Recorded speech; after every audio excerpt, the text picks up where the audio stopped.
More now from the ABC's Open House series and a look at what goes on behind the scenes in the House of Representatives. Political reporter Matthew Doran explains what really goes on in that lower house.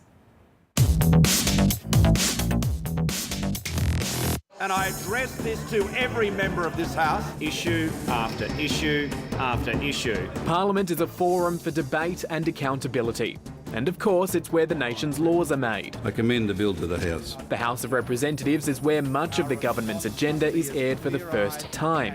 From the budget... The bill for the 2015 budget now be read a second time. ...to national security. That's how we defeat this menace. And everything in between. They love to laugh at themselves. But private members can introduce their own legislation.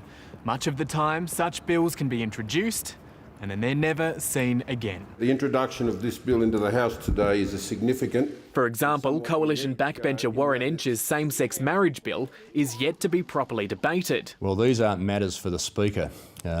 These are matters for the management of the House. Division required. Votes on legislation and motions are still conducted by counting the bodies in the House. Hence why some have tried to avoid being involved. No!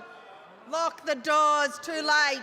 The main forum for the government to be held to account is question time. My question is to the Treasurer. When ministers are forced to justify their roles and fight for their reputations. And I again refer the honourable member to my statement earlier today. And in Australia, the Prime Minister can be questioned any day of a sitting week, different to other countries that have adopted the Westminster system. How question time occurs in Australia is different from the UK. It's also different from New Zealand and from Canada. This stuff is revolting. There's a truckload of stuff that goes on in the House of Reps, so much so there's a place the extra work goes to. It's called the Federation Chamber, giving everyone a chance to have their say. At first it was an experiment, I suppose, but it's something that the Parliament's embraced. It's become such a success that the Palace of Westminster has adopted the practice and other parliaments are considering it. The member for the ABC, Matt Doran, with that very special report on the House of Reps. Well done.